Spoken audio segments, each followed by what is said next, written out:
আলাদা আলাদা সাইনবোর্ড লাগিয়েছি আমরা কেউ কেউ। আমরা আমাদের ভাইদেরকে বলতে চাই, এরকম আলাদা আলাদা সাইনবোর্ড লাগাই আর মানুষগুলোকে বিভক্ত করিয়েন না। আসুন আমরা এক হয়ে যাই। আমরা সবাইকে বলি, আমরা সকল আলেম ওলামারা ঘোষণা দেই, আমরা সকল ঘরানার আলেমরা এক ইসলামকে মানি। আমরা সবাই মানুষদেরকে ইসলামের দিকে রাখি। যারা মুসলমান তারাই অটোমেটিক আহলে সুন্নাত ওয়াল জামাত। কেন? মুসলমান হতে হলে এক আল্লাহকে বিশ্বাস করতে, মুসলমান হতে হলে আখিরাতকে বিশ্বাস করতে, মুসলমান হতে হলে শেষ নবীকে ভালোবাসতে হবে, ঈমান আনতে হবে, তাকে অনুসরণ করে চলতে। সুতরাং এই তিন জিনিস ছাড়া কি মুসলমান হওয়া যায়? কথা বলেন, হওয়া যায়? আল্লাহর প্রতি, আখিরাতের প্রতি, নবীর প্রতি ঈমান এনেই তো মুসলমান হতে হবে। সুতরাং আল্লাহ, আখিরাত, নবী, রাসূল এদের প্রতি ঈমান আনার পর ওই লোকটা মুসলমান হওয়ার পাশাপাশি অটোমেটিক সে কি হয়ে যায়? সুন্নি বা আহলে সুন্নাত ওয়াল জামাত হয়ে যায়। এখন আমাদের আল্লাহ কি দুইজন না একজন? সবাই বলেন, একজন না দুইজন? আমাদের নবী কয়জন? আমাদের কিতাব কয়টা? তাহলে কেন এত ভেদাভেদ বলেন?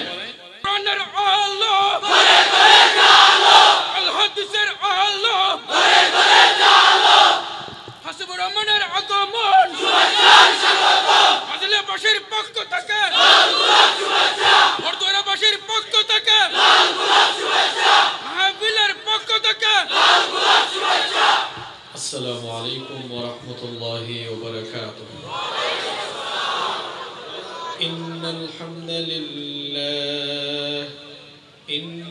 হামদালিল্লাহি বিনি'মাতিহি তাতিম্মুস সালিহাত আল্লাযী 'আল্লামাল কুরআন খলাকাল ইনসানা ওয়া কাররামা ওয়া 'আল্লামাহু মিনাল বায়ানি মা লাম ইয়া'লাম فسبحان الذي لا يحصى امتنانه باللسان ولا بالقلم نستغفره ونتوب إليه ونشهد أن لا إله إلا الله وحده لا شريك له ونشهد أن سيدنا وسندنا وحبيبنا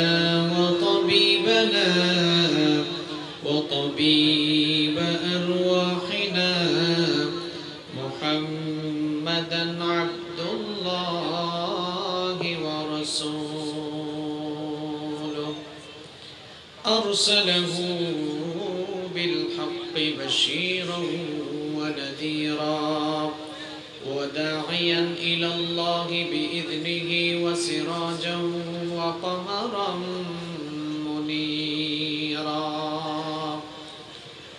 أما بعد فقد قال الله تعالى في كلامه المجيد وفي فرقانه الحميد أعوذ بالله من الشيطان الرجيم بسم الله الرحمن الرحيم إن الله وملائكته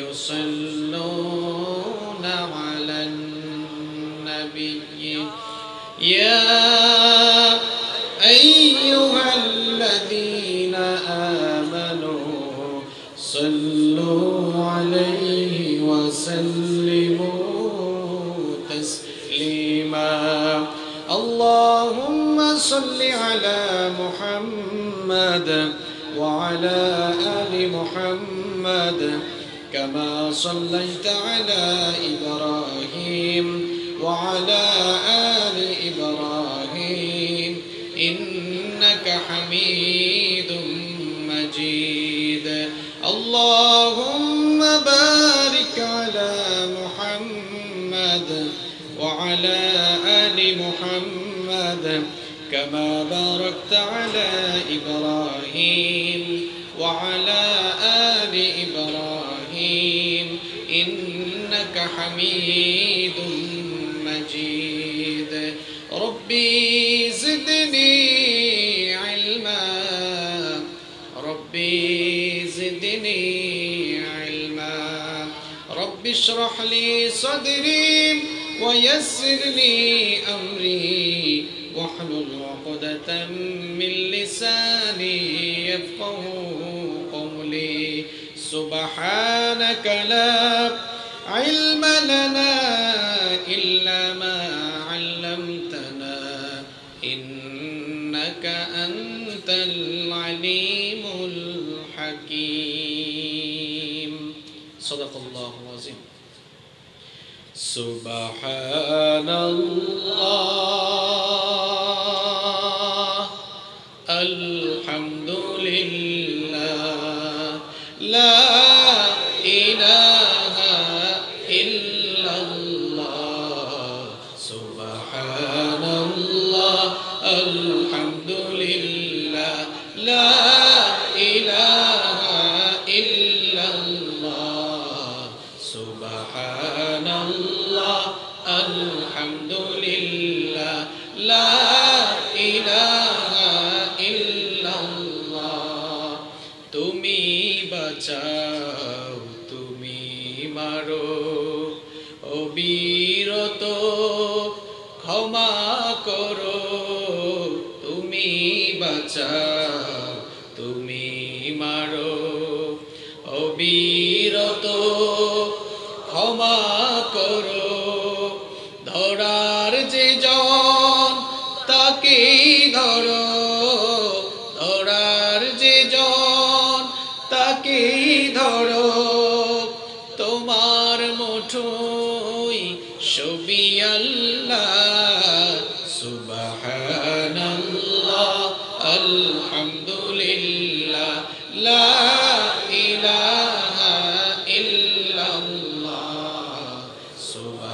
সুবহানাল্লাহ আলহামদুলিল্লাহ লা ইলাহা ইল্লাল্লাহ তোমার রিজিকে পড়ে অবাধ্য হই কেমন করে তোমার রিজিকে পড়ে অবাধ্য হই কেমন করে খুঁজে না পাই কোনো ভাষা খুঁজে না পাই কোনো ভাষা শুকর গুজার করার আল্লাহ সুবহানাল্লাহ আলহামদুলিল্লাহ লা ইলাহা ইল্লাল্লাহ সুবহানাল্লাহ আলহামদুলিল্লাহ লা ইলাহা ইল্লাল্লাহ তোমার দয়ায় মোদের ধরা সারা জাহান তোমার গড়া তোমার দয়ায় মোদের ধরা সারা জাহান তোমার গড়া তোমার পথে আমার জীবন তোমার পথে আমার জীবন কবুল করো ওগো আল্লাহ সুবহানাল্লাহ আলহামদুলিল্লাহ লা ইলাহা ইল্লাল্লাহ সুবহানাল্লাহ আলহামদুলিল্লাহ লা ইলাহা ইল্লাল্লাহ সুবহানাল্লাহ আলহামদুলিল্লাহ লা ইলাহা ইল্লাল্লাহ। আলহামদুলিল্লাহ। বাংলাদেশের বাণিজ্যিক রাজধানী চট্টগ্রাম জেলার সাতকানিয়া উপজেলার বড়দুয়ারা সর্বস্তরের এলাকাবাসীর যৌথ উদ্যোগে আজকের এই 40তম বার্ষিক সিরাতুন নবী সাল্লাল্লাহু আলাইহি ওয়াসাল্লাম মাহফিলের মুহতারাম সভাপতি, বিশিষ্ট আলেমে দ্বীন, ঐতিহ্যবাহী পশ্চিম বড়দুয়ারা শাহী জামে মসজিদের সম্মানিত সাবেক খতিব আলহাজ মাওলানা আব্দুল হক সাহেব, আতাল আল্লাহ উমরাহু ওয়া বারাকাল্লাহু ফি হায়াতিহি। আমরা সবাই বলি আমিন। মাহফিলে উপস্থিত সম্মানিত উলামায়ে কেরাম, আমার সামনে বসা অত্র এলাকার পার্শ্ববর্তী এবং দূরদূরান্ত থেকে আগত আল্লাহর দ্বীন প্রেমী, কোরআন প্রেমী, সর্বস্তরের তাওহীদি জনতা, প্রাণ প্রিয় সাতকানিয়াবাসী, আপনারা সবাই কেমন আছেন? আলহামদুলিল্লাহ, আমিও আল্লাহর রহমতে ভালো আছি। আমাদের সবাইকে ভালো রেখেছেন কে? আমাদেরকে সুস্থ রেখেছেন কে? কোরআনের এই মেলায় আমাদেরকে শামিল হওয়ার তৌফিক দিয়েছেন কে? সেই আল্লাহর জন্য শুকরগুজার হয়ে সকলেই পড়ছি আলহামদুলিল্লাহ। সম্মানিত ভাইয়েরা, জায়গা একটু কম হয়ে গিয়েছে, তাই না?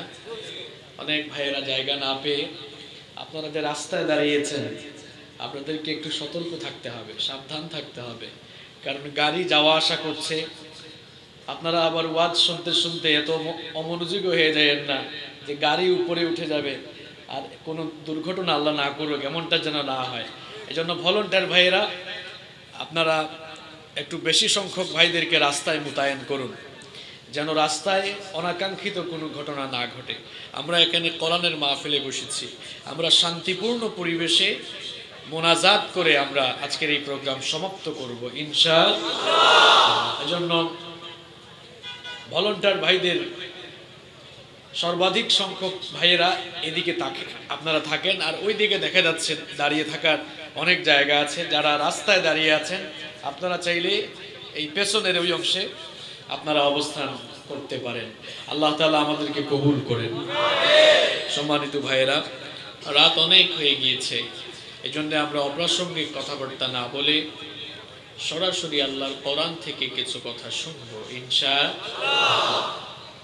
আমরা আজ কোরআনুল কারীমের এমন একটি সূরা থেকে কথা বলবো যেই সূরার মধ্যে আল্লাহ তাআলা ধ্বংস এবং সর্বনাশ থেকে বাঁচার উপায় আমাদেরকে বলে দিয়েছেন। যেই সূরার মধ্যে আল্লাহ তাআলা আমাদের সফলতার কথা বলেছেন। আমরা দুনিয়া এবং আখিরাতে সফলতা চাই কি চাই না? কারা কারা চান না হাত তুলেন তো। মাশাআল্লাহ, কনসেন্ট্রেশন আছে। তাহলে আমরা সকলেই সফলতা চাই, তাই না? এখন কোন পথে আমাদের সফলতা রয়েছে আর সফলতা লাভ করতে হলে আমাদেরকে কি কি কাজ করতে হবে, সেই কর্মসূচিগুলো আল্লাহ তাআলা যে সূরার ভেতরে বর্ণনা করেছেন, আমরা আজ সেই সূরা থেকে কিছু কথা জানার, বুঝার এবং আমাদের প্রাত্যহিক জীবনে আমল করার নিয়তে শুনব ইনশাআল্লাহ। আজ আমরা কোরআনুল কারীমের খুব ছোট্ট একটি সূরা থেকে কিছু কথা বলবো। যে সূরা থেকে আমরা কথা বলবো সেই সূরার নাম হচ্ছে সূরাতুল আসর। বুঝে থাকলে সবাই বলেন তো সূরাটার নাম কি? সূরাতুল আসর। সূরাতুল আসর কোন সূরা? ইযা জা নাসরুল্লাহি ওয়াল ফাত, এটা? তাহলে কোনটা? মাশাআল্লাহ, বুঝতে পেরেছেন আপনারা। যেহেতু আমরা এই সূরা নিয়ে আজকে কথা বলবো, তাহলে চলুন আমরা শুরুতেই এই সূরাটি তেলাওয়াত করি, এরপরে আমরা এই সূরার ভেতরে ঢুকবো ইনশাআল্লাহ। আমার সাথে সবাই আওয়াজ ছেড়ে দিয়ে জবান খুলে প্রাণবন্ত আওয়াজে পড়ুন, আউযু বিল্লাহি মিনাশ শাইতানির রাজীম, বিসমিল্লাহির রাহমানির রাহিম, ওয়াল আসরি ইন্নাল ইনসানা লাফি খুসর إلا الذين آمنوا وعملوا الصالحات وتواصوا بالحق وتواصوا بالصبر সাদাকাল্লাহুল আযীম। এই হচ্ছে সূরাতুল আসর। আমরা এই সূরাটির সহজ সরল বাংলা অনুবাদ আগে জানব, এরপরে সূরার ভেতরে ঢুকবো ইনশাআল্লাহ। ইরশাদ হচ্ছে ওয়াল আসর, সময়ের কসম, যুগের কসম, কালের কসম, ইতিহাসের কসম। ইন্নাল ইনসানা লাফি খুসর, নিশ্চয়ই, নিঃসন্দেহে, সুনিশ্চিতভাবে মানুষ ক্ষতির মধ্যে ডুবে আছে, ধ্বংসে নিমজ্জিত হয়ে আছে। ইল্লাল্লাযীনা আমানু, তবে তারা ছাড়া যারা ঈমানদার, যারা ঈমান এনেছে, ওয়া আমিলুস সালিহাত, যারা নেকির কাজ করে যাচ্ছে, ওয়া তাওয়াসাউ বিল হক, এবং হকের উপরে টিকে থাকার জন্য পরস্পরকে ওসিয়ত করছে, ওয়া তাওয়াসাউ বিস সবর, সবরের পথে অবিচল থাকার ব্যাপারে পরস্পরকে যারা ওসিয়ত করছে। এই হলো সূরাতুল আসরের সহজ সরল বাংলা অনুবাদ। এবার আসুন এই সূরাটির প্রাইমারি কিছু ইনফরমেশন আমরা জেনে নিই। সবাই বলেন তো, কোরআনুল কারীমে মোট সূরা আছে কয়টা? যারা বললেন না আপনারা জানেন না, তাহলে সবাই একটু আওয়াজ করে জবাব দেন। কোরআনুল কারীমে সূরা আছে কয়টা? 114টা। কোরআনুল কারীমের সূরাগুলোর যে সিরিয়াল নাম্বার আছে, সেই সিরিয়াল নাম্বার অনুযায়ী সূরাতুল আসর হচ্ছে 103 নাম্বার সূরা। তাহলে আজ আমরা যে সূরা থেকে কথা বলবো, এই সূরাটি কোরআনুল কারীমের কত নাম্বার সূরা? 103 নাম্বার সূরা। এই সূরার রুকু সংখ্যা 1, আয়াত সংখ্যা হলো মাত্র 3।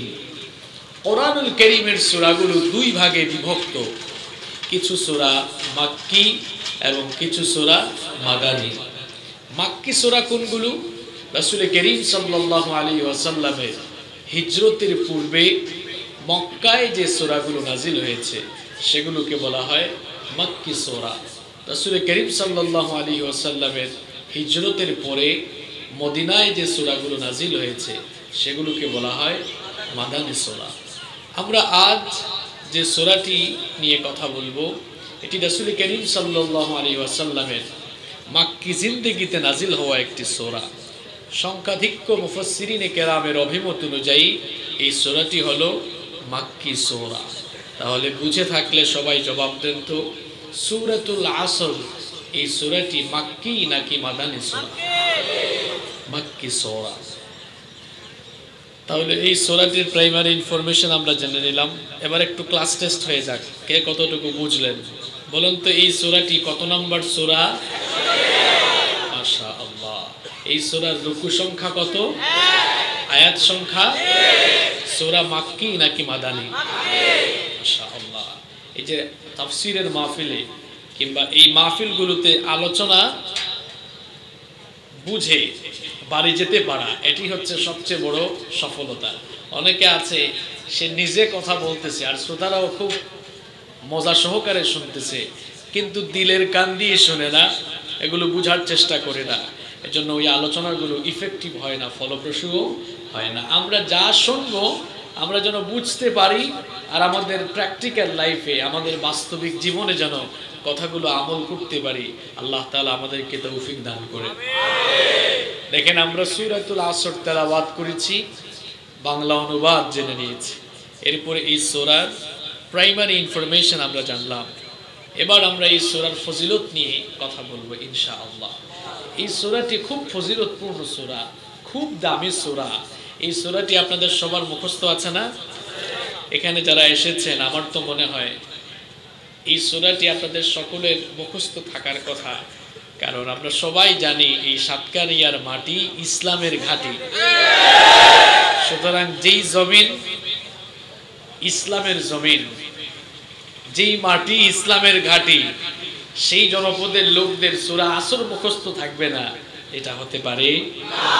আপনাদের সবার মুখস্থ আছে, কিন্তু এই সূরাটি যে কত ফজিলতপূর্ণ, কত দামি সূরা, এটা আমরা অনেকে জানি না। ইমাম আশ-শাফিঈ রাহিমাহুল্লাহ তিনি বলছেন লাউ তাদাব্বারান নাসু হাযিহিস সূরা লাওয়াসিআতহুম, মানুষেরা যদি এই ছোট্ট সূরাতুল আসর হৃদয়ঙ্গম করতে পারে, বুঝতে পারে, তাহলে ছোট্ট এই সূরাটি তার হেদায়েতের জন্য যথেষ্ট হয়ে যাবে। সুবহানাল্লাহ, এটা কত বড় দামি কথা আপনি চিন্তা করেছেন? এই সূরাটি যদি আপনি শুধু বুঝে ফেলতে পারেন, এই সূরাটি যদি আপনি বুঝতে পারেন, তাহলে এই ছোট্ট সূরাটি আপনার হেদায়েতের জন্য যথেষ্ট হয়ে যাবে। আল্লাহু আকবার। দেখেন, এই সূরা আমাদের সকলের মুখস্থ আছে। এই সূরা আমরা অনেকে নামাজে তেলাওয়াত করি, এই সূরা তেলাওয়াত করে অনেকে আমরা নামাজ পড়ি। রাসূল করিম সাল্লাল্লাহু আলাইহি ওয়াসাল্লামের সাহাবীরা তারাও এই সূরাটি মুখস্থ করেছেন, কিন্তু তাদের আমল আর আমাদের আমলের মধ্যে কত যে ভিন্নতা রয়েছে, কত যে পার্থক্য রয়েছে। দেখেন, এই সূরাটিকে রাসূল করিম সাল্লাল্লাহু আলাইহি ওয়াসাল্লামের সাহাবীরা এত গুরুত্ব দিয়ে আমল করতেন। আবু দাউদ শরীফের মধ্যে বর্ণিত হয়েছে, কানা রাজুলান মিন আসহাবিন নবী সাল্লাল্লাহু আলাইহি ওয়াসাল্লাম ইদাল তাকায়া লাম ইফতারিকা হাত্তা ইয়াকরা আহাদুহুমা আলাল আখির সূরাতুল আসর। রাসূল করিম সাল্লাল্লাহু আলাইহি ওয়াসাল্লামের সাহাবীরা যখন পরস্পর মিলিত হতেন, কথাবার্তা শেষ করে বিদায় বেলায় তারা যখন একজন আরেকজনের কাছ থেকে বিদায় নিতেন, বিদায় বেলায় একজন আরেকজনকে সূরাতুল আসর তেলাওয়াত না করে, সূরাতুল আসরের তেলাওয়াত না শুনিয়ে বিদায় নিতেন না। সুবহানাল্লাহ। আপনার বন্ধু বান্ধবদের সাথে আপনার দেখা হয়, প্রত্যেক দিন কত মানুষের সাথে আমাদের দেখা হয়। আমরা পেলে কি বলি? এই দোস্ত কেমন আছো, ঘরের কি অবস্থা, ব্যবসা বাণিজ্যের কি অবস্থা, সব খবরাখবর নিয়ে ঠিক আছে দোস্ত ভালো থাকিও, আল্লাহ হাফেজ, দোয়া করিও। কিংবা অনেকে আল্লাহ হাফেজও বলেন না, ঠিক আছে টাটা বাই, চলে যায়, আছে না? এই হলো আমাদের আমল।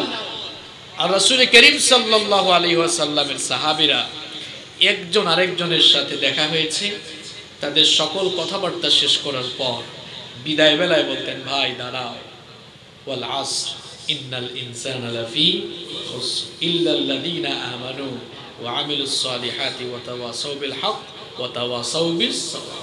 একজন আরেকজনকে শোনালো। এখন যে শুনছে সেও বলল, দাঁড়াও, তুমিও পড়ে যাও, আমিও আগে তোমাকে শোনাই। সুবহানাল্লাহ। এবার তিনিও শুরু করলেন, ওয়াল আসর ইন্নাল ইনসানা লাফি খুসর ইল্লাল্লাযীনা আমানু ওয়া আমিলুস সালিহাতি ওয়া তাওয়াসাউ বিল হক ওয়া তাওয়াসাউ বিস।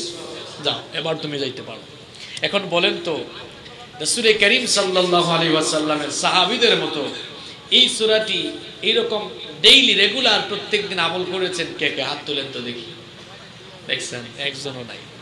আমরা শুধু ওয়াজ শুনে বাড়িতে যাই, আর সাতকা নিয়ে আসলে তো স্লোগানের চুটে আমরা কথাও বলতে পারি না। আরেক মুসিবত।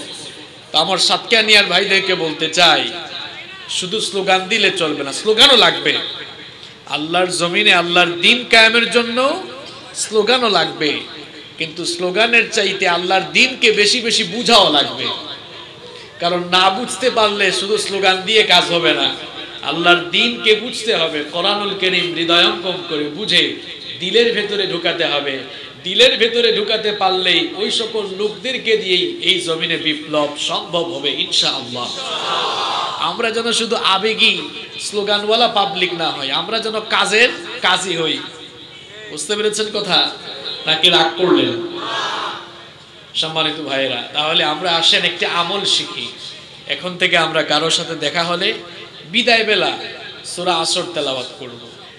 এই আমলটা যে আমরা শিখলাম, আপনি আগামীকাল থেকে প্র্যাকটিস করলে কিছু মানুষ আপনাকে নিয়ে হাসাহাসি করবে, রাগ করবেন না, তাকে বুঝাবেন, ভাই এটা আল্লাহ রাসূল সাল্লাল্লাহু আলাইহি ওয়াসাল্লামের সাহাবীদের আমল ছিল, এটা তুমিও করিও। এখন প্রশ্ন করতে পারেন আপনারা যে হুজুর কি কারণে সাহাবীরা দেখা সাক্ষাৎ হলে বিদায় বেলা এই সূরাটি তেলাওয়াত করতেন? এর তো কিছু কারণ রয়েছে, এমনি এমনি তো তেলাওয়াত করেন নাই, এর কিছু কারণ আছে না নাই? কারণ এই সূরাটি হলো এমন একটি সূরা, আমার আপনার জীবনে সফলতা লাভ করতে হলে, অর্থাৎ দুনিয়া এবং আখেরাতে আমরা সফল হয়ে জান্নাতে যেতে হলে কি কি কাজ করা দরকার, ওই কাজগুলোর কথা আল্লাহ তাআলা এই সূরার মধ্যে বলে দিয়েছেন। সুবহানাল্লাহ। এজন্য বিদায় বেলা এক সাহাবী আরেক সাহাবীকে শোনাতেন, ভাইরে তুমি দুনিয়ায় যত কাজই করো এই 4টা কাজের কথা ভুলে যাইও না, কারণ এই সূরার মধ্যে আল্লাহ তাআলা এমন 4টি কাজের কথা বলেছেন, এই 4টি কাজ আপনার জীবনে করতে পারলেই আপনাকে খুশি হয়ে জান্নাত দিবেন কে? আল্লাহ। সুবহানাল্লাহ, কত বড় কথা এটা। এই সূরার ভিতরে এমন 4টি কাজের কথা আল্লাহ বলেছেন, এই 4টি কাজ দুনিয়ার যে কোনো মানুষ করলেই তাকে মাফ করে জান্নাতের মেহমান বানাবেন কে? আল্লাহ। এই 4টি কাজ আমার আপনার জীবনেও থাকার দরকার আছে না নাই? এবার আসুন, ধ্বংস আর সর্বনাশ থেকে বাঁচার জন্য, সফলতা লাভের জন্য কোন কোন কর্মসূচির কথা আল্লাহ তাআলা এই সূরার ভিতরে আলোচনা করলেন, আমরা এখন এই সূরার ব্যাখ্যা করার মাধ্যমে, তাফসীর করার মাধ্যমে আমরা সেগুলো আর জেনে নিব, বুঝে নিব ইনশাআল্লাহ। শুরু হচ্ছে সূরাতুল আসর। আল্লাহ তাআলা শুরু করছেন এভাবে, ওয়াল আসরি ইন্নাল ইনসানা লাফি খুসর। ওয়াল আসর, এখানে আসরের আগে যে ওয়াও এসেছে, এই ওয়াওটি হচ্ছে ওয়াও কসমিয়া, কসমের জন্য যে ওয়াও ব্যবহার হয়। আল্লাহ তাআলা কসম করছেন, শপথ করছেন। আপনারাও তো কসম করেন না? আপনারা অনেক সময় কসম করেন, আল্লাহর কসম এই কাজটা আমি করি নাই, আল্লাহর কসম ওই জায়গাতে আমি যাই নাই। অনেকে আবার আল্লাহর নামে কসম করে না, কয় আমার বাপের কসম, আমার দাদার কসম, মায়ের কসম, বিদ্যার কসম। এরকম কসম কি সাতকানিয়া আছে? খবরদার, আল্লাহর নাম ছাড়া অন্য কারো নামে কখনো কসম করা যায় না, শপথ করা যায় না। বিশ্বনবী সাল্লাল্লাহু আলাইহি ওয়াসাল্লাম বলেছেন, মান হালাফা বিগাইরিল্লাহি ফাকাদ আশরাকা, যে ব্যক্তি আল্লাহ ছাড়া অন্য কারো নামে শপথ করলো সে সরাসরি আল্লাহর সাথে শিরক করলো। নাউযু বিল্লাহি মিন যালিক। এজন্য বাবার কসম, মায়ের কসম, বিদ্যার কসম, মাটির কসম, এরকম কসম করা যাবে না। মুমিন কসম করলে কার নামে করবে? আমরা যখন কসম করি তখন কোন জিনিসের বিরাটত্ব, শ্রেষ্ঠত্ব, অভিনবত্ব, অলৌকিকত্ব, বিরাটত্ব দেখি কসম করি। যেহেতু সবচাইতে বড় কে? আসতে বলবেন না, সবচাইতে বড় কে? আল্লাহ। এজন্য আমরা আল্লাহর নামে কসম করি। আর আমরা কখন কসম করি? যখন কোনো একটি কথা মানুষের সামনে আমরা বিশ্বাসযোগ্য হিসাবে প্রমাণ করতে চাই, তখন আমরা কসম করি, বলি ভাইরে আল্লাহর কসম এই জায়গাতে আমি যাই নাই, এই কাজটা আমি করি নাই। আমরা কসম করে মানুষকে বুঝাতে চাই যে আমি আল্লাহর কসম করে ফেলছি, তার মানে আমার এই কথাটার এখন দাম আছে না নাই? আমরা কসম করি মানুষকে কোনো কথা বিশ্বাস করাবার জন্য, আর আমরা কসম করলে আমাদের চেয়ে বড় জিনিসের কসম করি। এখন প্রশ্ন হলো, আমাদের কসম আর আল্লাহর কসম কি এক? কথা বলেন এক? আমরা তো সবার বড় যিনি তার নামে কসম করি। এখন আল্লাহর চেয়ে বড় কি, আল্লাহর চেয়ে বড় কিছু আছে? তো আল্লাহ তাআলা যখন কসম করেন, আল্লাহ তো ছোট জিনিসের কসম করেন। আল্লাহ তাআলা যখন ছোট কোনো জিনিসের নামে কসম করেন, তখন মানুষের সামনে কোনো কথা বিশ্বাস করাবার জন্য কসম করেন না, বরং আল্লাহ তাআলা যাদের ব্যাপারে কথা বলেন তাদের সাথে যে বিষয়টি সংশ্লিষ্ট, সেই বিষয়ের কসম করে সেই বিষয়টির গুরুত্ব তিনি তাদের সামনে তুলে ধরতে চান। সূরাতুল আসরের মধ্যে আল্লাহ তাআলা মানুষের সফলতার ব্যাপারে কথা বলেছেন। সূরাতুল আসরের মধ্যে আল্লাহ তাআলা মানুষের ধ্বংস আর সর্বনাশের কথা বলেছেন। যেহেতু আল্লাহ তাআলা এই সূরায় মানুষের সফলতা কোন দিকে আবার মানুষের ধ্বংস কোন দিকে এই ব্যাপারে আলোচনা করেছেন, সুতরাং মোট কথা হলো এই সূরায় মানুষের ব্যাপারেই আলোচনা করা হয়েছে। এখন মানুষের সাথে তো সম্পর্ক রয়েছে সময়ের, মানুষের সাথে সম্পর্ক রয়েছে জীবনের, কারণ আমাদের জীবনটা হলো সময়ের সমষ্টি। বুঝতে পেরেছেন কথা? আমার আপনার জীবন হলো সময়ের সমষ্টি। আরবের একজন কবি খুব সুন্দর করে বলেছেন, হায়াতুকা আনফাসুন তুআদ্দু ফাকুল্লামা মাদা নাফাসুম মিনহা ইনতাকাসসালাহু জুজআ। তিনি তার কবিতা এত সুন্দর করে বললেন যে তোমাদের জীবন কতিপয় গণনাকৃত শ্বাস প্রশ্বাসের নাম ছাড়া আর কিছুই নয়। যখনই তুমি একটি নিঃশ্বাস ছেড়ে দাও, তখনই তোমার জীবন থেকে কিছু অংশ কমে যায়। আবার ইমাম হাসান বসরি রাহিমাহুল্লাহ তিনি চমৎকার একটি কথা বলেছেন, ইন্নামা আনতা আইয়াম ইয়া ইবনা আদম, ইন্নামা আনতা আইয়াম, হে আদম সন্তান, তুমি তো কতিপয় গণনাকৃত সময়ের সমষ্টি ছাড়া আর কিছু নও। তাহলে বোঝা গেল আমার আপনার জীবন হলো কতিপয় গণনাকৃত সময়ের নাম। এমন বহু শিশু আছে জন্মের 2-3 ঘন্টা পরে মারা যায়, তাহলে বোঝা গেল ওই শিশুটার জীবন হলো 2-3 ঘন্টা সময়ের সমষ্টি। একজন মানুষ 40 বছর বেঁচে থাকার পর মারা গেল, বোঝা গেল ওই লোকটা 40 বছরের সময়ের সমষ্টি। আপনি 50 বছর পর মারা গেলেন, বোঝা গেল এই লোকটা 50 বছরের সময়ের সমষ্টি। তাহলে বোঝা গেল মানুষের জীবন হলো সময়ের সমষ্টির নাম। যেহেতু আল্লাহ তাআলা সূরাতুল আসরে মানুষের সফলতা আর মানুষের ধ্বংসের কথা বলেছেন, এজন্য মানুষের সাথে তো সম্পর্ক রয়েছে সময়ের। এজন্য আল্লাহ তাআলা সময়ের কসম করে সময়ের গুরুত্ব মানুষকে বুঝাতে চেয়েছেন। সুবহানাল্লাহ বলেন। আমার ভাইরা, এই সময়টা হলো মানুষের জীবনের সবচেয়ে গুরুত্বপূর্ণ ইনভেস্টমেন্ট। সময় হলো মানুষের জীবনের সবচেয়ে গুরুত্বপূর্ণ মূলধন। এই সময় কিন্তু থেমে নেই, এই সময় চলে যাচ্ছে, সময়কে আটকানো যায় না। টাকা পয়সা দিয়ে, ক্ষমতা দিয়ে অনেক কিছু আটকানো যায়, কিন্তু বলেন তো টাকা পয়সা আর ক্ষমতা দিয়ে ঘড়ির কাঁটাকে আটকানো যায়? সময়কে আটকানো যায়? সময়কে আটকানো যায় না, কারণ সময়টা হলো জমাট বাঁধা বরফের মতো। বরফ যেমন প্রত্যেকটি মুহূর্তে গলে গলে ক্ষয় হয়ে যায়, সময়টাও হলো জমাট বাঁধা বরফের মতো। প্রত্যেকটি মুহূর্তে সেই সময়টা গলে গলে ক্ষয় হয়ে যাচ্ছে।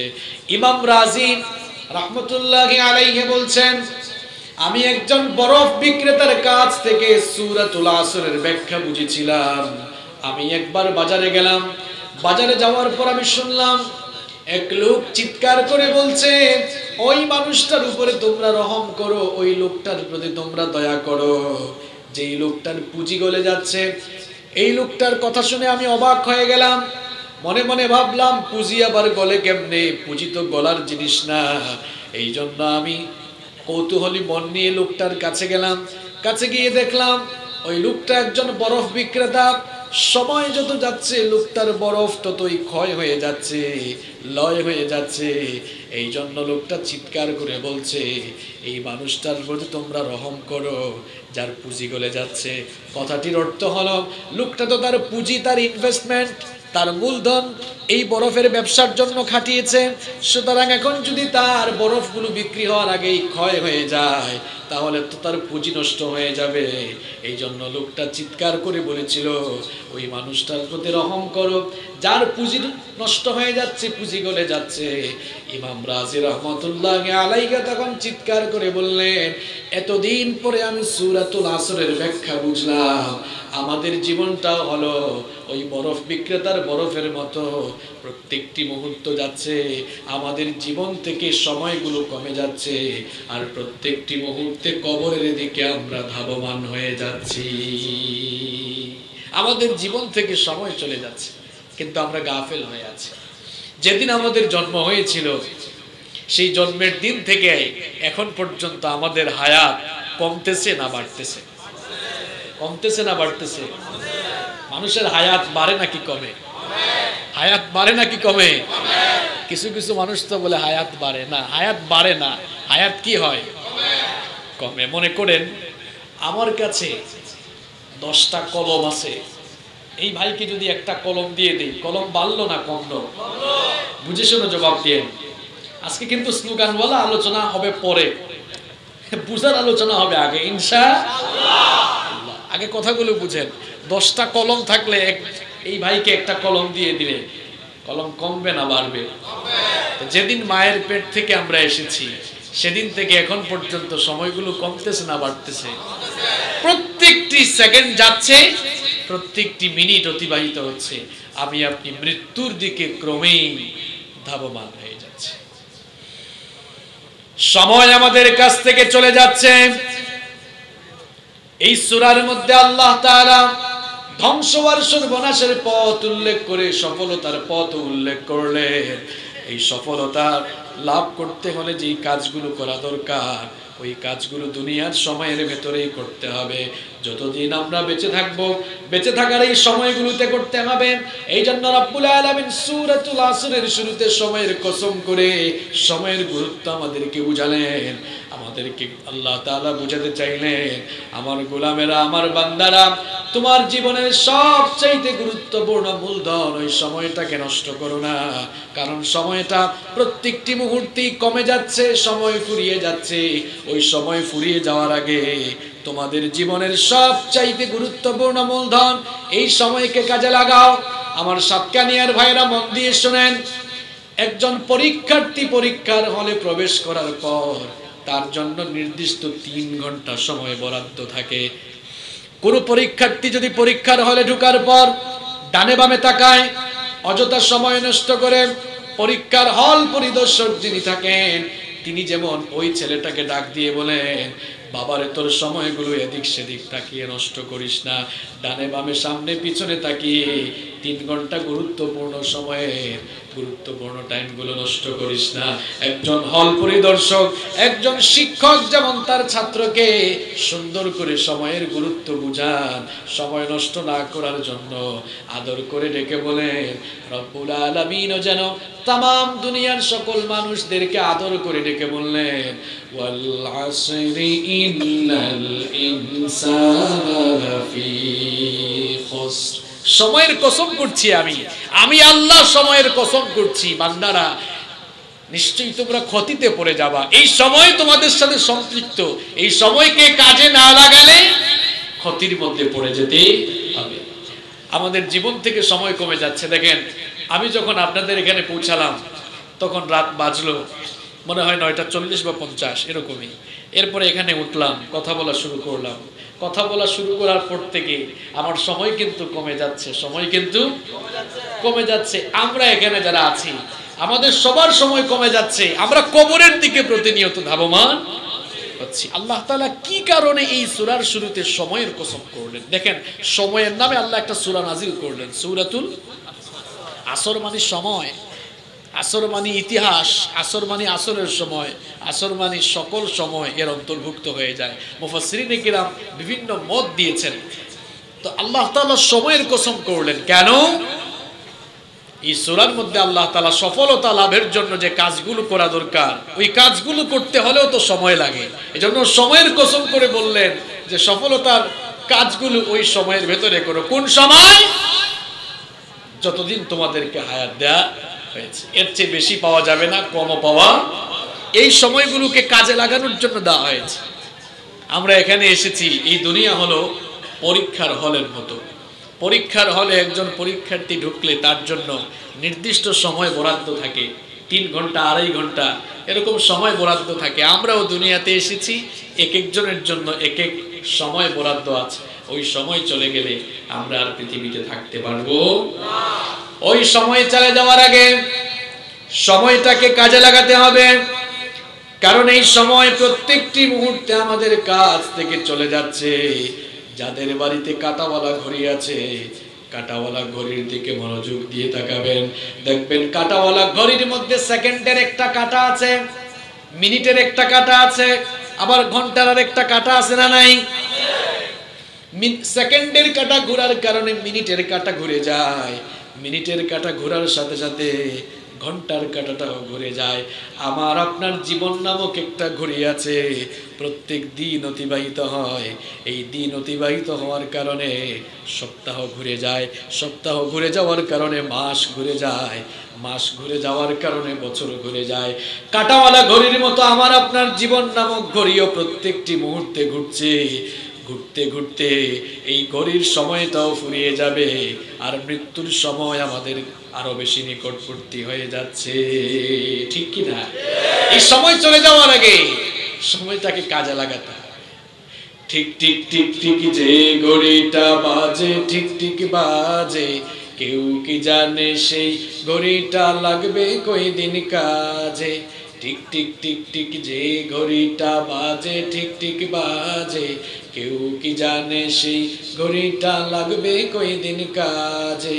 হায় হায় হায় হায় আসল ঘড়ির অর্থ বুঝলাম না, সময় থাকতে সময়ের মূল অর্থ বুঝলাম না। খাইলাম দাইলাম ঘুরলাম শুধু এই দুনিয়ার মাঝে, কেউ কি জানে সেই ঘড়িটা লাগবে কয়দিন কাজে, কেউ কি জানে সেই ঘড়িটা লাগবে কয়দিন কাজে। যাই যাই যাই যাই দিন চলে যায় কোরআন পড়লাম না, কত নোবেল নাটক পড়লাম হাদিস ধরলাম না, সত্যিকারের খাঁটি মুমিন মুসলিম হলাম না যে, কেউ কি জানে সেই ঘড়িটা লাগবে কয়দিন কাজে, কেউ কি জানে সেই ঘড়িটা লাগবে কয়দিন কাজে। ঠিক কি না? আমাদের জীবন নামক ঘড়ি ঘুরছে আর আর প্রতিনিয়ত আমাদের হায়াত কমে যাচ্ছে, কবরের দিকে আমরা ধাবমান হয়ে যাচ্ছি। এই সময়টাকে কাজে লাগাতে হবে, কারণ সময় আমাদের জীবনের সবচাইতে গুরুত্বপূর্ণ মূলধন। এই সময়গুলোকে নষ্ট করে মানুষ যেন ক্ষতিগ্রস্ত হয়ে না যায়, মানুষ যেন ধ্বংসে ডুবে না যায়। এই জন্য রব্বুল আলামিন সূরাতুল আসরের শুরুতে সময়ের কসম করে সময়ের অপরিসীম গুরুত্ব আমাদের সামনে তুলে ধরলেন। ওয়াল আসরি ইন্নাল ইনসানা লাফি খুসর। সময়ের কসম, ইতিহাসের কসম, যুগের কসম, কালের কসম। ইন্নাল ইনসানা লাফি খুসর, নিশ্চয়ই সকল মানুষ ক্ষতিতে নিমজ্জিত। আমার ভাইরা একটু কান লাগান এবার। আল্লাহ তাআলা বলেন নাই ইন্নাল মুসলিমিনা লাফি খুসর, যে মুসলমানরা ক্ষতিগ্রস্ত। আল্লাহ বলেন নাই হিন্দুরা ক্ষতিগ্রস্ত। আল্লাহ তাআলা বলেন নাই বৌদ্ধ খ্রিস্টানরা ক্ষতিগ্রস্ত। আল্লাহ তাআলা বললেন সকল মানুষ ক্ষতিগ্রস্ত। তার মানে বোঝা গেল হিন্দু বৌদ্ধ খ্রিস্টান যে ধর্মের মানুষ হোক না কেন, সবাই এর ভেতরে পড়ে গিয়েছে, যে সবাই ক্ষতিতে আছে, সবাই ধ্বংসে আছে। কেউ ধ্বংস থেকে বাঁচতে পারবে না, কেউ ক্ষতি থেকে বাঁচতে পারবে। এখন এই ধ্বংস, এই ক্ষতি মানে কি? এই ক্ষতি মানে জাহান্নাম, এই ক্ষতি মানে। তাহলে আল্লাহ তাআলা সময়ের কসম করেই বললেন যে সবাই ক্ষতির মধ্যে নিমজ্জিত, সবাই ধ্বংসে ডুবে আছে, সবাই জাহান্নামের রাস্তায় আছে। এখন জাহান্নামের রাস্তায় সবাই পড়ে আছে। এরপরে আল্লাহ তাআলা বললেন যে তবে জাহান্নামের রাস্তা থেকে বাঁচার জন্য আমি কিছু কর্মসূচির কথাও জানিয়ে দিচ্ছি, পথ দেখিয়ে দিচ্ছি। পথ দেখাচ্ছেন কে? আল্লাহ তাআলা বলছেন ধ্বংস থেকে বাঁচবে তারা চারটি কাজ করবে। যারা ধ্বংস থেকে বাঁচবে তারা কয়টি কাজ? চারটি কাজ করবে যারা। কয়টা কাজ? সবাই বলেন কয়টা? চারটি কাজ করবে যারা। এই চারটি কাজের মধ্যে দুইটা কাজ হলো একক, আর বাকি দুইটা হলো সামষ্টিক। ভালো করে বোঝার চেষ্টা করেন। আমি কিন্তু আজকে আলোচনার শেষে পরীক্ষা নিব, কে কতটুকু বুঝলেন। প্রশ্ন হবে, উত্তর দিতে পারবেন তো ইনশাআল্লাহ? ইনশাআল্লাহ। দেখেন আল্লাহ তাআলা সময়ের কসম করে বললেন যে সকল মানুষ ক্ষতির মধ্যে পড়ে আছে, তবে এমন চারটি কাজ রয়েছে, ওই চারটি কাজ যে মানুষ করবে, সে যে ধর্মের হোক, হিন্দু হোক, বৌদ্ধ হোক, খ্রিস্টান হোক, মুসলমান হোক, যে ধর্মের মানুষ হোক, চারটি কাজ করবে যারা জাহান্নাম থেকে বেঁচে, ধ্বংস থেকে, ক্ষতি থেকে বেঁচে সফল হয়ে জান্নাতে ঢুকবে। কয়টা কাজ? দুইটা কাজ ভুলে গেলেন। একক। দুইটা কাজ নিজে নিজে করবেন। দুইটা কাজ করতে হয় নিজে নিজে, আর বাকি দুইটা কাজ সমাজকে নিয়ে। বাকি দুইটা কাজ কি দিয়ে? বুঝতে পেরেছেন? এবার আসুন, এক নাম্বার কাজটা কি? আল্লাহ তাআলা বললেন ইল্লাল্লাযীনা আমানু, যারা ঈমানদার, যারা ঈমান এনে ফেলেছে। আপনারা বলবেন হুজুর ঈমানের ওয়াজ আমাদের সামনে করে লাভ নাই, আমরা সবাই পাক্কা ঈমানদার। আমার ভাইয়েরা, আমরা যদি ঈমানদার হতাম তাহলে আমরা মিথ্যা বলতে পারতাম না। আমরা যদি সত্যিকার ঈমানদার হতে পারতাম তাহলে আমরা ব্যবসায়ী হয়ে ওজনে কম দিতে পারতাম না। আমরা যদি সত্যিকার ঈমানদার হতাম তাহলে আমরা গীবত আর চগলখড়ি করতাম না। আমরা যদি সত্যিকার ঈমানদার হতাম তাহলে দুনিয়ার সামান্য স্বার্থ আর ক্ষমতার জন্য কোরআনের মাহফিলে আমরা বাধা দিতাম না। আমরা যদি সত্যিকার ঈমানদার হতাম তাহলে আমরা কোরআনওয়ালা লোকদের বিরুদ্ধে দাঁড়াতাম না। আমরা যদি সত্যিকার ইমানদার হতাম, আলেম ওলামাদের বিরুদ্ধে আমরা স্লোগান দিতাম না। আমরা যদি সত্যিকার ইমানদার হতাম, তাহলে আমরা কোরআনওয়ালা লোকগুলোর উপরে জুলুম নির্যাতনের স্টিম রুলার চালাতাম না। এটা কেমন ইমান? একদিকে ইমানের দাবি করেন, অপরদিকে মিথ্যা বলেন। একদিকে ইমানের কথা বলেন, অন্যদিকে নিয়মিত দুর্নীতি করেন। একদিকে ইমানের কথা বলেন, আপনি চাঁদাবাজি করেন। একদিকে ইমানের কথা বলেন, অন্যদিকে কোরআনের মাহফিলে বাধা দেন। একদিকে ইমানের কথা বলেন, সুযোগ পাইলেই মানুষের উপরে জুলুম করেন।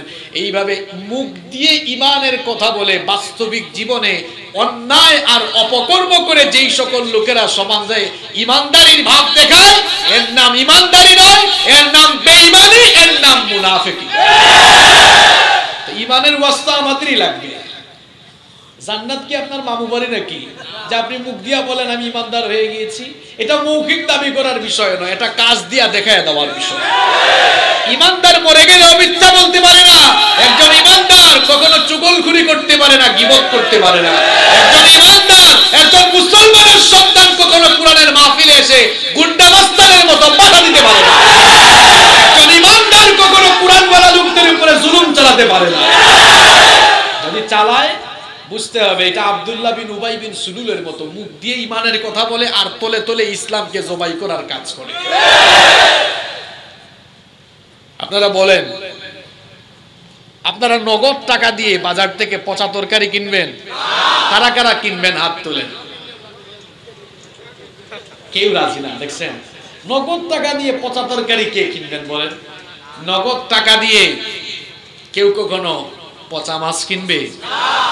নগদ টাকা দিয়ে কেউ পচা মাছ কিনবে না, পচা তরকারিও। আমাদের জানমাল আল্লাহ তাআলা কিনতে চান, এটা আমার কথা নয়। সূরাতুত তাওবার 111 নম্বর আয়াতে আল্লাহ তাআলা বলছেন, ইন্নাল্লাহা আশতারা মিনাল মুমিনিনা আনফুসাহুম বিআন্না লাহুমুল জান্নাহ। আমি মুমিনদের জানমাল কিনতে চাই। এখন কোন জিনিস কিনলে এমনি এমনি কেনা যায় নাকি বিনিময় দেওয়া লাগে?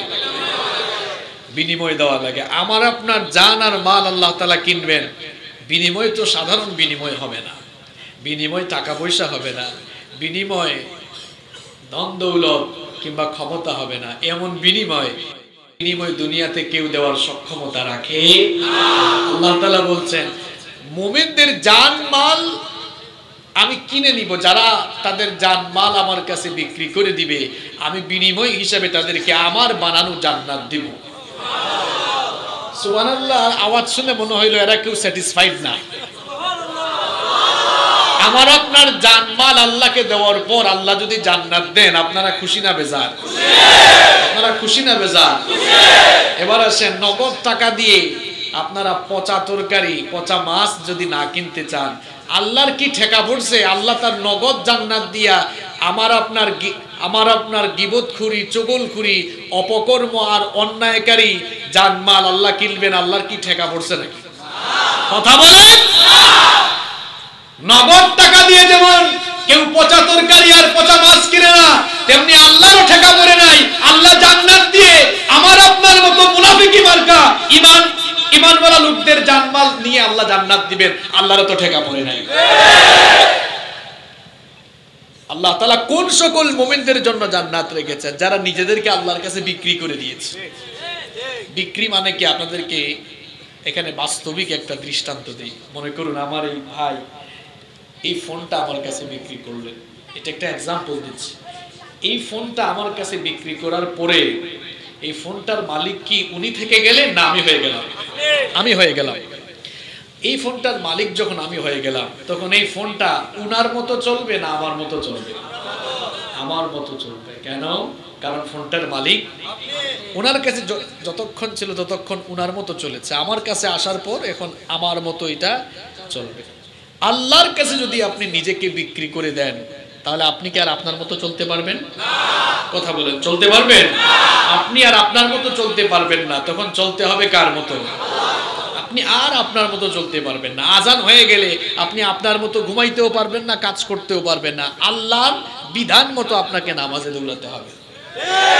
আপনি যদি আল্লাহর কাছে ঈমান বিক্রি না করেন, নিজেকে বিক্রি না করেন, তাহলে দেখা যাবে আজান হলে আপনি হয় ঘুমায় থাকবেন অথবা আপনি আপনার কাজ কারবার নিয়ে থাকবেন। এইরকম ইমানের দাবি করে আজান হয়ে যাওয়ার পর আপনি মসজিদে না যাওয়া, নামাজে শামিল না হওয়া, বুঝা গেল এটা ইমান দাবি করলাম, কিন্তু ইমানের দাবি অনুযায়ী যে কাজ করা দরকার ছিল সেই কাজটা না করার কারণে, ইমান আর কর্মকাণ্ড বিপরীত হওয়ার কারণে নিজেদেরকে আমরা মুনাফিক হিসাবেই পরিচিত করছি। মুনাফিক কারা? মুনাফিক হলো মুখে বলে এক, ভিতরে আরেক। দেখবেন অনেক রেস্টুরেন্টে লেখা থাকে খুব উন্নত মানের খাবার, ঢোকার পরে দেখা যায় সব 2 নম্বর খাবার। বাহিরে বললো এক, ভিতরে, এই যে বাহিরে এক ভিতরে আরেক, তার নাম, সবাই বলেন তার নাম মুনাফিক।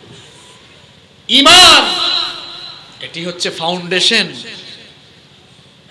ইসলামের আগে হলো ঈমান, ঈমানের পরে হলো ইসলাম। পৃথিবীতে আল্লাহ তাআলা যত নবী রাসূল পাঠিয়েছেন, পৃথিবীর সমস্ত নবী এবং রাসূলরা দুনিয়ার মানুষদেরকে এসে ঈমানের দাওয়াত দিয়েছেন। নবী রাসূলরা পৃথিবীতে এসে মানুষদেরকে মুসলমান বানিয়েছেন। সবাই বলেন তো কি বানিয়েছেন? এত আস্তে বললেন কেন? কি বানিয়েছেন? মুসলমান বানিয়েছেন। মিল্লাতা আবিকুম ইব্রাহিম হুয়া সাম্মাকুমুল।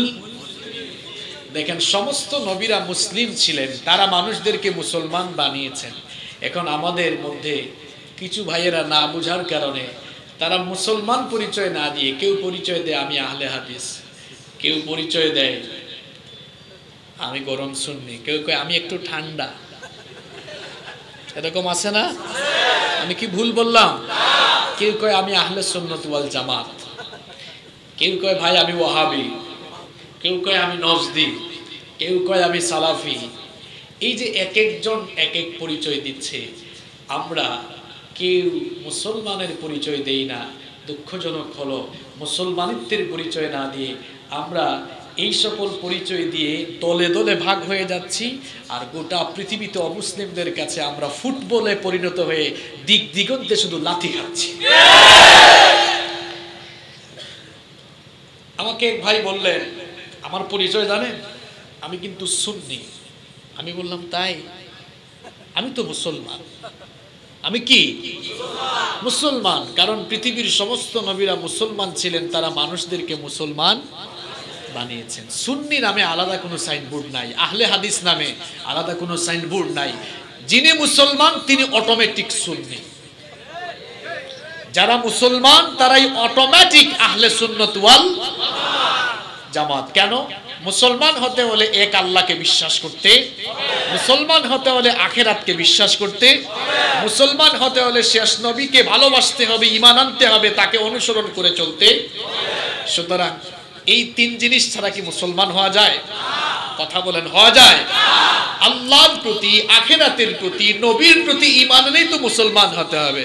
সুতরাং আল্লাহ, আখিরাত, নবী, রাসূল এদের প্রতি ঈমান আনার পর ওই লোকটা মুসলমান হওয়ার পাশাপাশি অটোমেটিক সে কি হয়ে যায়? সুন্নি বা আহলে সুন্নাত ওয়াল জামাত হয়ে যায়। এখন আলাদা আলাদা সাইনবোর্ড লাগিয়েছি আমরা কেউ কেউ। আমরা আমাদের ভাইদেরকে বলতে চাই এরকম আলাদা আলাদা সাইনবোর্ড লাগাই আর মানুষগুলোকে বিভক্ত করিয়েন না। আসুন আমরা এক হয়ে যাই। আমরা সবাইকে বলি, আমরা সকল আলেম ওলামারা ঘোষণা দেই, আমরা সকল ঘরানার আলেমরা এক ইসলামকে মানি। আমরা সবাই মানুষদেরকে ইসলামের দিকে ডাকি। আমাদের আল্লাহ কি 2 জন না 1 জন? সবাই বলেন 1 জন না 2 জন? আমাদের নবী কয়জন? আমাদের কিতাব কয়টা? তবে কেন এত ভেদাভেদ বলেন? আমাদের প্রভু এক, এক নবীর উম্মত, জীবন বিধানে ওই শিবানী কোরআন।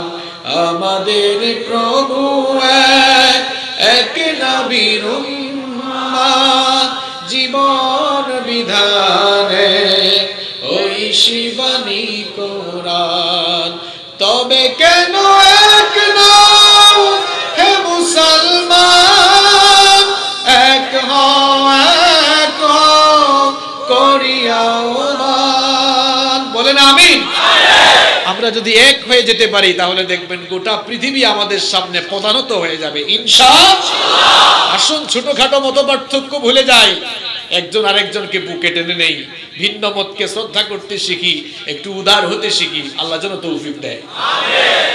তাহলে ধ্বংস থেকে, ক্ষতি থেকে বাঁচবে তারা, সফল হয়ে জান্নাতে যাবে তারা। এক নম্বরে ঈমান এনে ঈমানের পথে থেকেছে যারা। এখন ঈমানটা কি? ঈমানটা কি? ঈমান হলো আন তুমিনা বিল্লাহি ওয়া মালাইকাতিহি ওয়া কুতুবিহি ওয়া রুসুলিহি ওয়াল ইয়াউমিল আখির ওয়াল কদরি খাইরিহি ওয়া শাররিহি মিনাল্লাহি।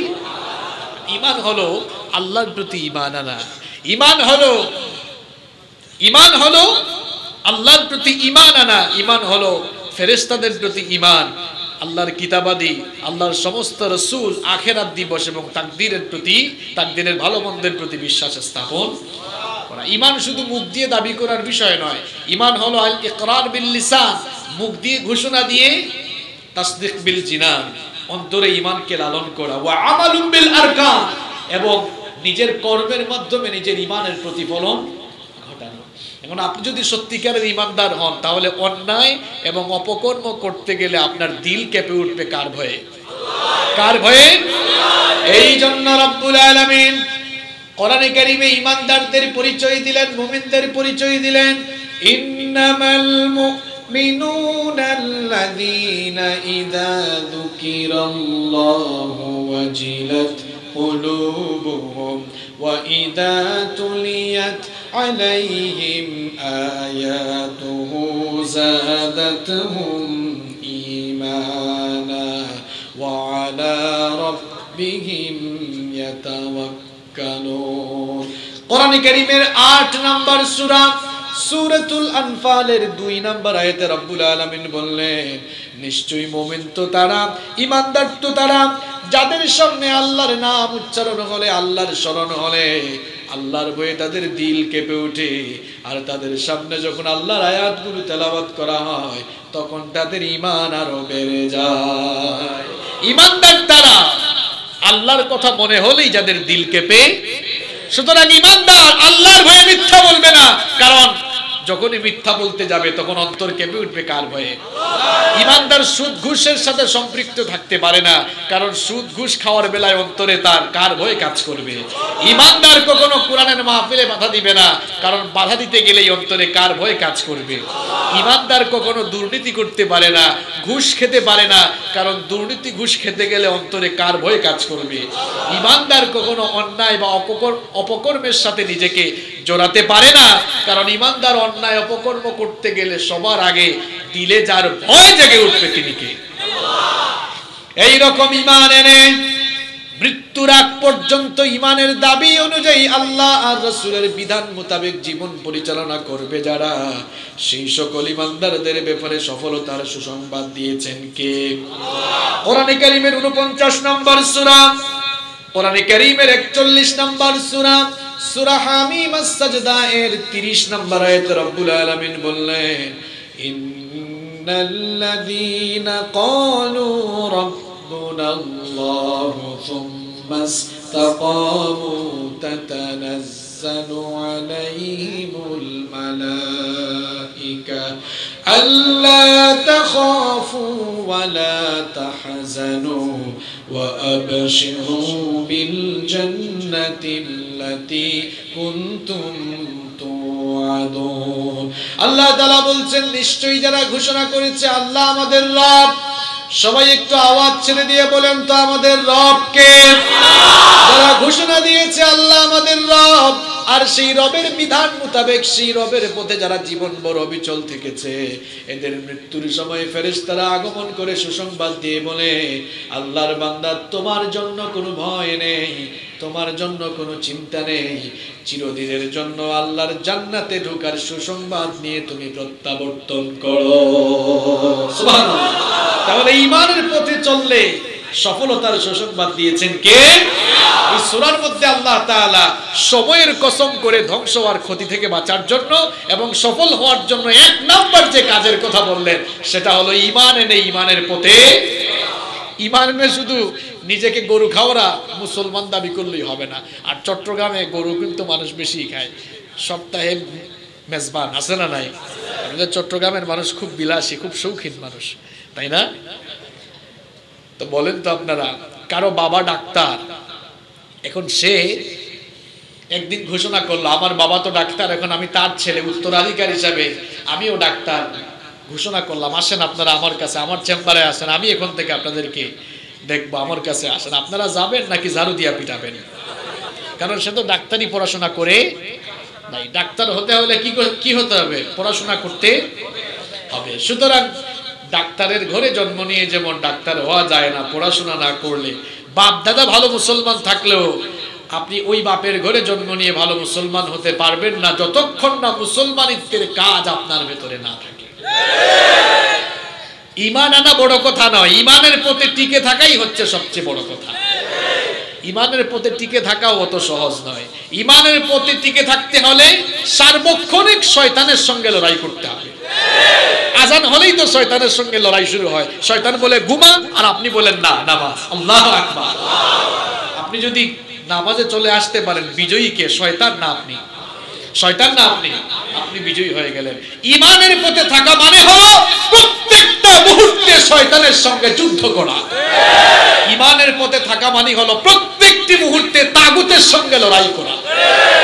রব্বুল আলামিন এই জন্য বলেছেন ফামাইয়াকফুর বিত্তাগুতি ওয়া ইউমিন বিল্লাহি ফাকাদ ইসতামসাকা বিল উরওয়াতিল ওয়াসকা লা ইনফিসামা লাহা ওয়াল্লাহু সামিউন আলিম।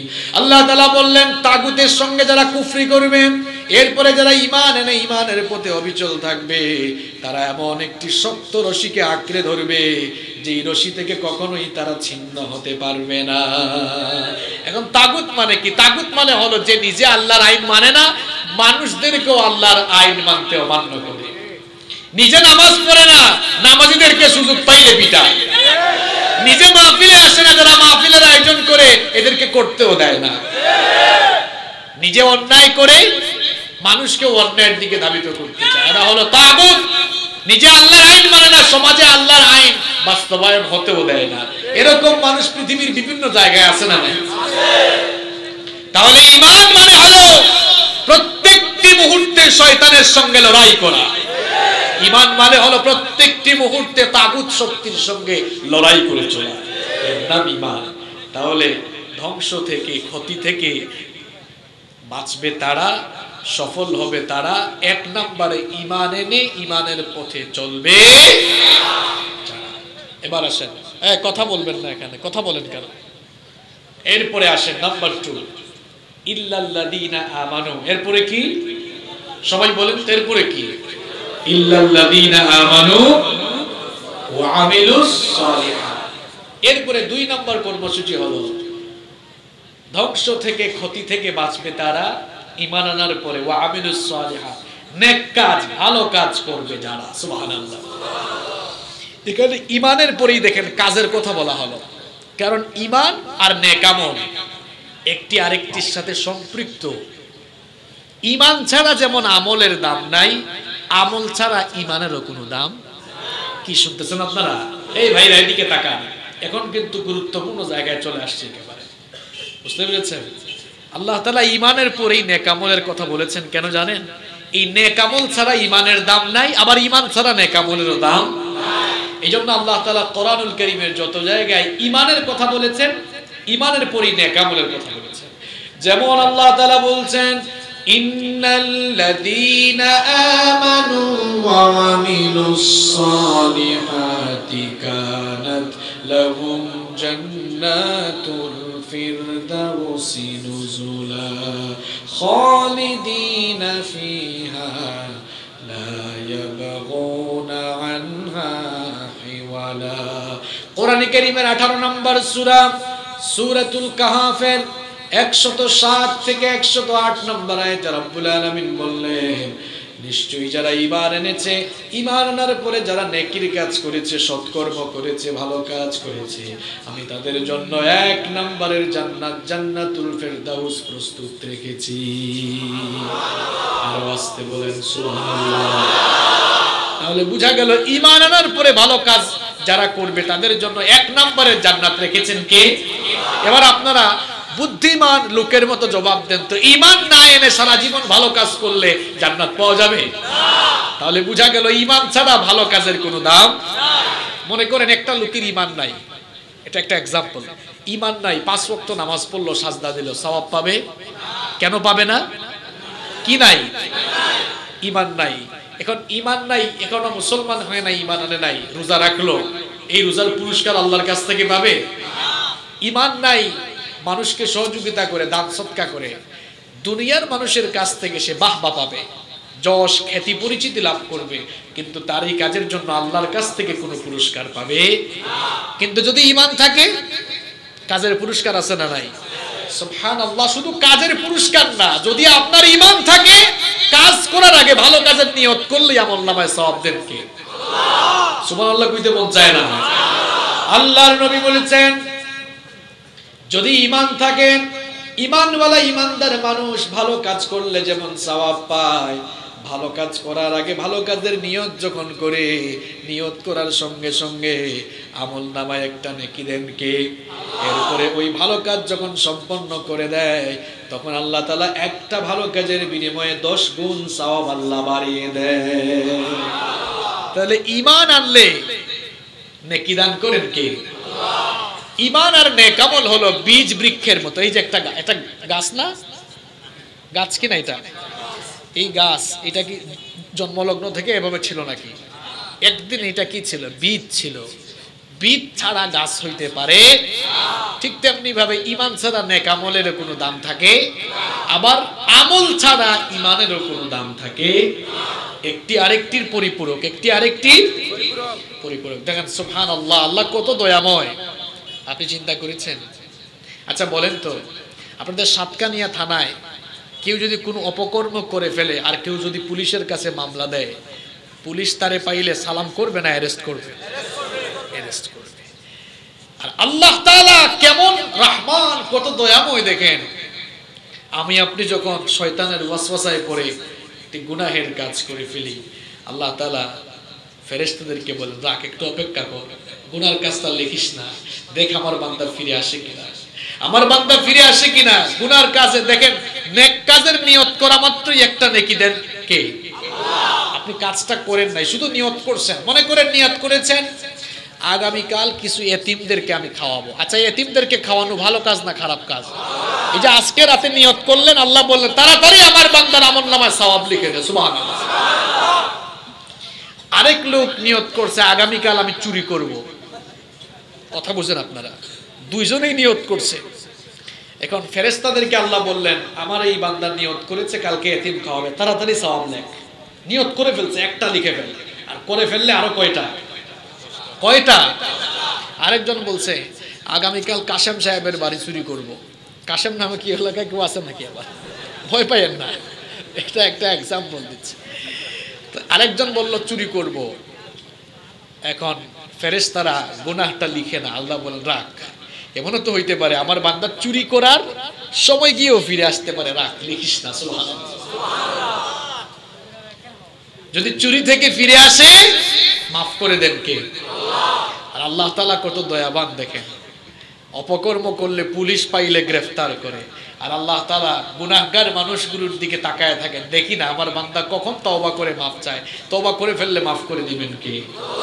আপনার গুনাহ যদি হয় খাল বিল নদ নদী আর পুকুরের পানির সমান, আমার আল্লাহর দয়া হলো সমুদ্র আর মহাসমুদ্রের পানির সমান।